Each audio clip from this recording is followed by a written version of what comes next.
Hey everybody, I'm Paul Yeager. This is the MTOM Show podcast, a production of Iowa PBS and the Market to Market TV show. In 2022, we talked to Kansas farmer Cameron Peirce twice, and we need to find out how the crop finished. This did not end the way that a storybook would have it, or a Disney ending, or however you want to put it. He said there were 15 minutes that changed everything for several of his crops. We're going to talk wheat, sunflowers, canola, and a new crop as he looks forward to 2023. Spoiler alert, a farmer is optimistic about a new year. We'll find out what's on Cameron's mind as the calendar flips, what he's been up to, and we'll also get back into sunflowers as that story is far from over as well. That's this installment of the MTOM Show podcast. Cameron, you're back in the office. You're not in some random hotel room at a meeting like we chatted last time. Did you end up traveling a lot in 22? I mean, not as, honestly, 2020 was we traveled 5 times in 2020 in the COVID year.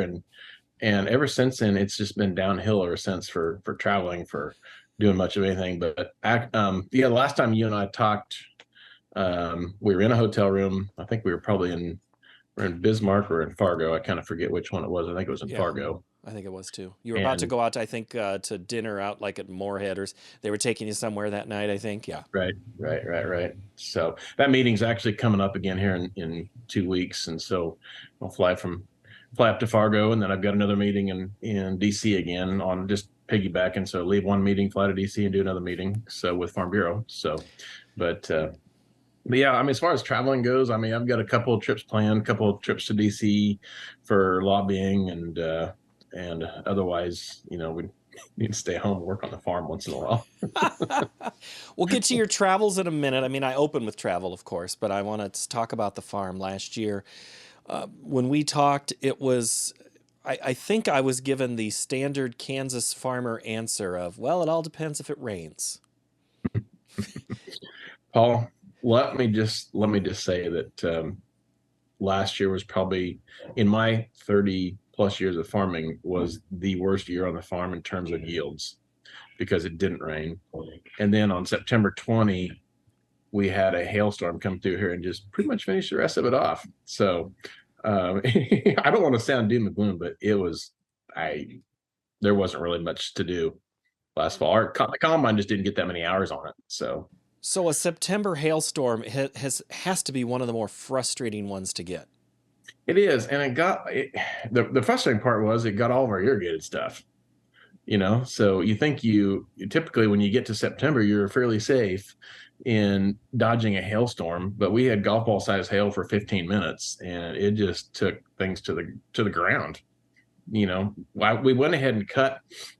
We had a circle of flowers and a drip tape 80 of beans, and we went ahead and cut them just because I knew insurance would want to come out there and say, well, they might make more than what you think they will. And so I went ahead and cut everything. And the beans was mainly just so I wouldn't have to sit there and stare at them all winter long, as a reminder of what happened. And so we went ahead and cut the beans, and they made a bushel and a half an acre. So, it just wasn't anything there. And the sunflowers, I think they ended up making 500 or 600 pounds, where we were expecting 3,000, so it was definitely a hit, I guess, if you will. So the mantra around here is 2023 has to be better. So, but I'm sitting here looking, I pulled up intentionally the drought map to looking out your window right now. You don't have any snow cover, right?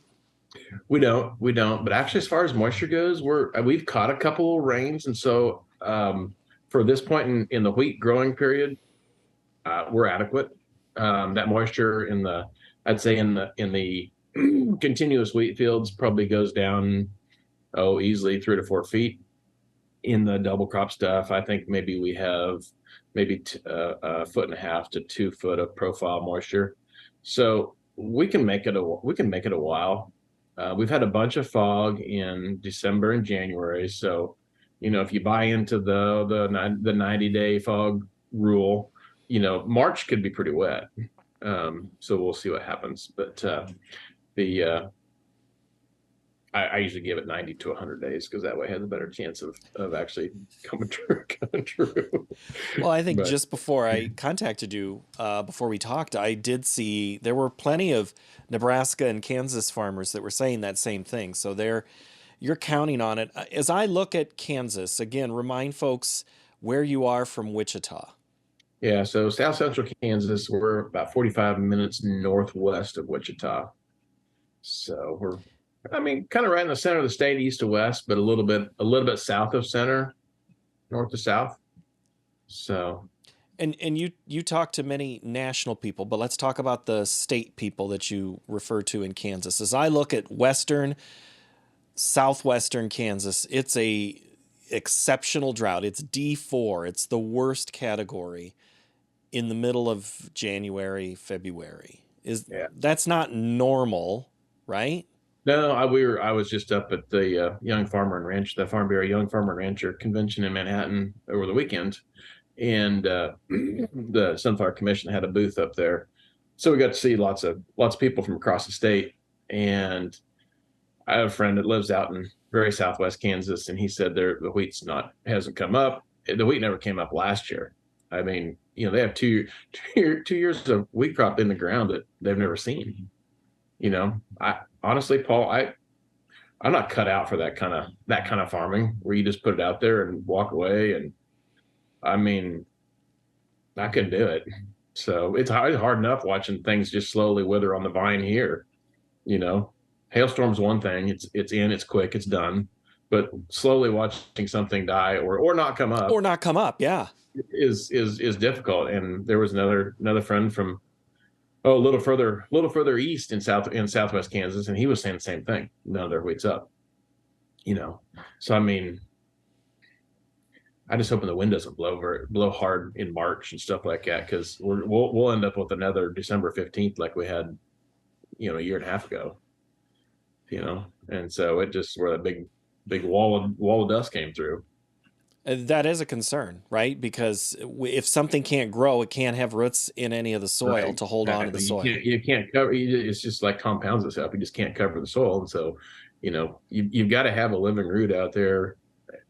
You want to have some cover, but man, we need some help from Mother Nature, and the good Lord above that would provide some moisture for us. So And you're going on your friends in the West they're going on several years of this. I mean, this has become more of a common than a uncommon thing. yeah, they usually say 2 to 3 years out of 10 they have good crops.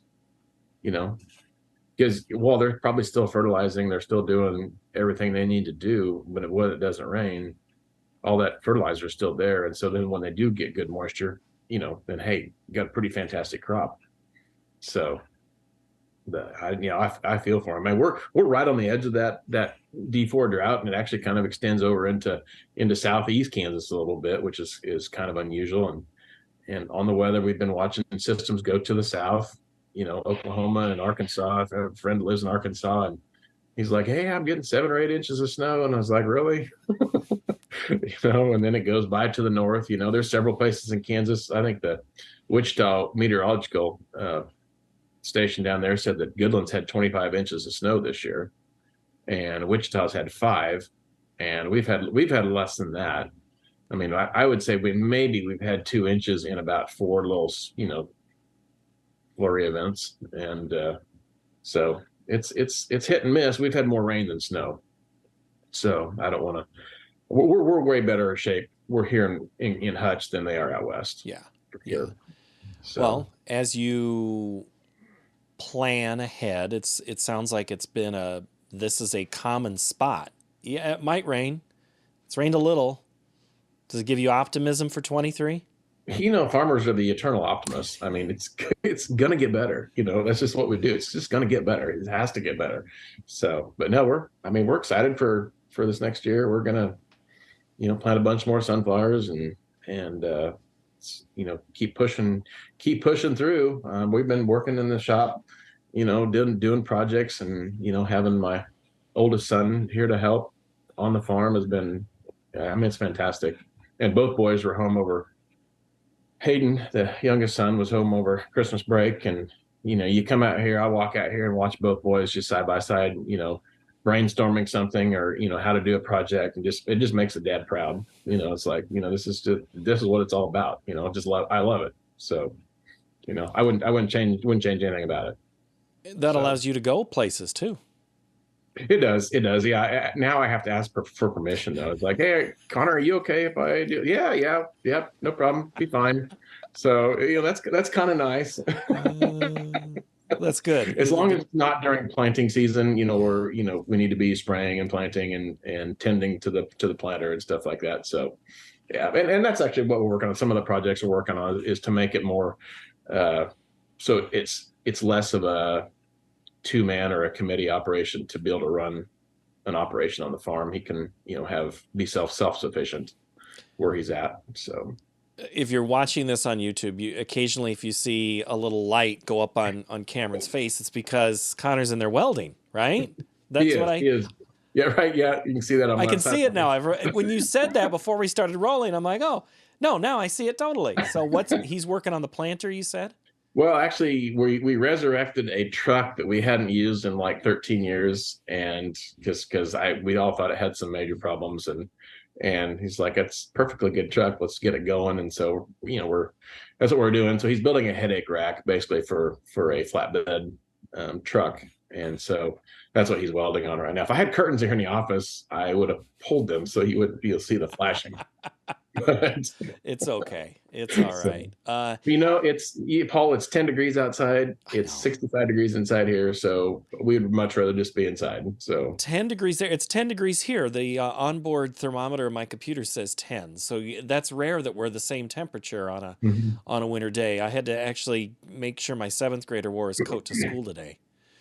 Those middle schoolers, they don't like to wear coats. We got a shipment yesterday from some wood, and the guy got out of his truck and he was wearing shorts. It was 8 degrees out yesterday. I was like, really? You from Canada? Hey, that's super warm from where I'm from. Yeah. Last week we had Sean Hackett on the show from Florida, and I always tell him I like to invite him to Iowa in January just to remind him, why he lives where he lives. And he says, oh, yeah, this is great. He had his winter coat. He'd been kind of gallivanting around, but he says, this isn't going to be my coldest. I'm scheduled to go to Alberta in February. I go, willingly? Blink twice if this is against your will, and he didn't. So, isn't that kind of like going to Fargo in February? Yes. Yeah. Sorry, guys, if you read this, I love Fargo. Or if you're saying this, sorry, guys. But they know it. That's how it weeds. It's a weed out. Those who don't make it through winter don't stay there. Right. Yeah. So, if you don't love us at my worst, you can't be here with my best in summer. There you go. That's a good saying. When you've been in Fargo, it's been sunflower meetings. When we talked last year a couple of times, the story was about sunflowers. Now, your flowers are different than others, but there are people in your meetings who are those that can grow that they'll never dent to what Ukraine produced. But where is that topic now in discussion of we know a little bit more about what's going on in Ukraine, and some crop is getting to the port? What has changed in that discussion? Well, I just visited with my friend I texted with Roman, who lives in Kiev, and I did ask him. I was like, are things going to be any better this year? And this is right after the reason I texted him is because they had just ramped up the bombings because of the offer of tanks from the U.S. and the European Union, and so that of course brought on a new barrage of attacks. And so I was like, how do you sleep? How do you sleep through the night? And he's like, he goes, the wife and kids, they'll wake up when the bombs go off, but he goes, I can usually sleep through it. And I was like, I just can't imagine what that's like, And I know they're intercepting most of them, but there are a few that are still getting through. But I asked him, I was like, so what's the outlook for crops in Ukraine this year?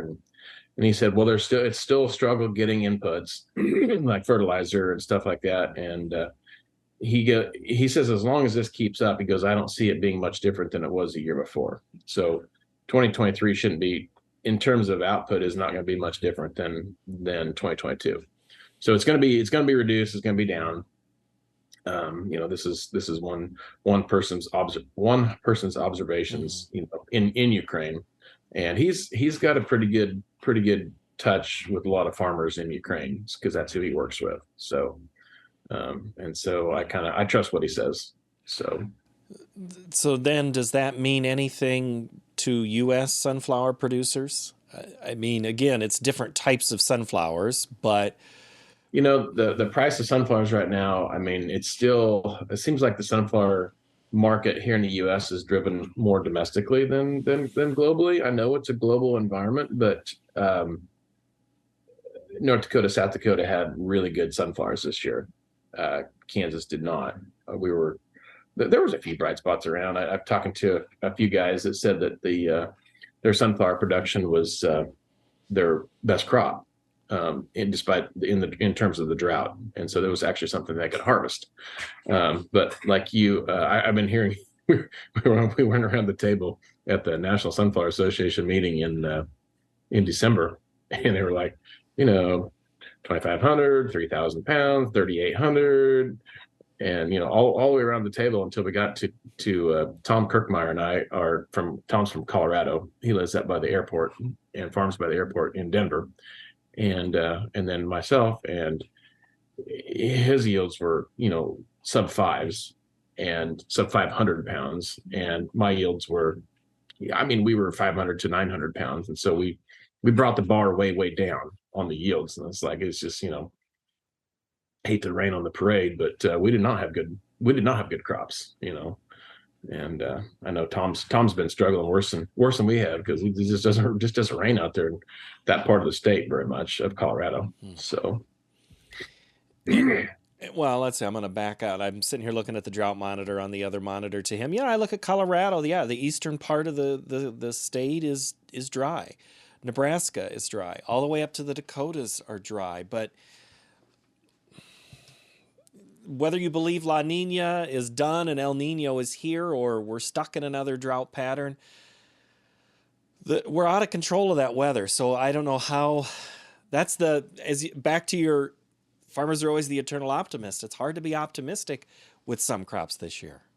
it is, but as with a new year that comes on, I mean, you have to. I mean, if you didn't have some sort of optimism, I mean, this is not the business for you. I mean, it's just Yeah. plain and simple. If you can't look at it with an optimistic eye, I mean, you don't need to be farming, because I mean, farming has its ups and its downs, and you just kind of have to manage those. So you try to stay on an even playing field, and because I've already been hearing from another buddy of mine that says we're in the middle of an 89-year drought, or an 89-year cycle, where this is going to give like another 3 years of drought. I was like, can't get much worse than this. I mean, what you're telling me is anyway, I was like, you know what, I'm just going to keep praying that we'll get rain, and that God will confound all the prognosticators, and we'll get rain. So Yeah. it's there here comes the optimist in me, so we'll just go with that. Yeah. So Well, the 89-year cycle, it's actually what we talked about last week on the show, was okay. that weather cycle. And that's what Sean kind of believes is that's where, that's why he disagrees that we're coming. He thinks, yes, it's going to be dry. And it starts to get, I think he got the attention of some of those in the corn region. He says, Iowa and southern Minnesota and Illinois into Indiana has been able to catch enough rain to grow enough corn to make up for drought in other places. But how long can you do that? And when a corn crop is off, when you're not in the middle of corn country, what's that do to you? Yeah, I mean, it's I mean, it's tough. I mean, you don't want to just assume that you're going to get the rain, but I mean, you have to like I say, you have to prepare, and just be ready for whatever comes, I guess. Yeah. So Is there anything that can be done? I mean, back to the soil that doesn't have any roots in it. You can't really plant a tree that's dry as a windbreak. If you can't get it to grow, you can't irrigate where you don't have. So, I mean, do you get nervous about these folks that start saying the Dust Bowl is about to return to Kansas? You know what? So the problem I think is twofold. Um, First of all, it's dry. We can't do anything about it.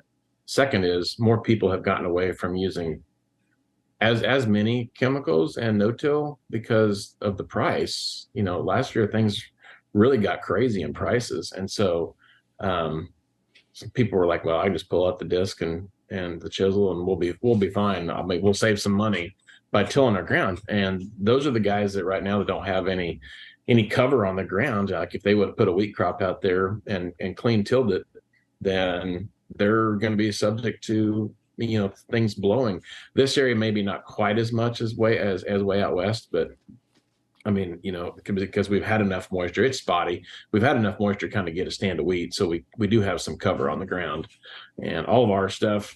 I mean, so we do a little bit of canola, and we have to till the ground for canola. So we'll do a vertical till on some canola ground to just get rid of a little bit of residue. And I know I'm speaking out of both sides of my mouth here, but that's the only way we can raise a crop of canola. Um, and Connor and I both been trying to figure out a way to eliminate doing that. And so we're actually switching to a different crop called Camelina that doesn't mind the residue. Canola does not like residue. It sets its growing point artificially high, and then when it gets really cold, it winter kills out. And so Camelina doesn't have that issue. And so we're experimenting with it and seeing if we can make that work as a rotational crop within our wheat system. So we go 2 years of wheat and then a year of Camelina and then back to wheat and stuff like that. And all being no-till, we can control grassy species within our wheat the same way we did with canola. So we're hoping it's a good fit and we can get away from completely tilling anything at all. And we do a lot of cover crops. And so that's a big part of our operation is building soil health, trying to do the best thing for our soil that we can, while we can, when we get some rain, because you can do, like I said, you can do all the best, you have all the best intentions out there, but if it doesn't rain, I mean, you're just out of luck. It's just plain and simple. I mean, and you But need if the timely rain. So well, and if the soil is healthy when you do get that rain, it hopefully can take advantage and do as much producing as it can be.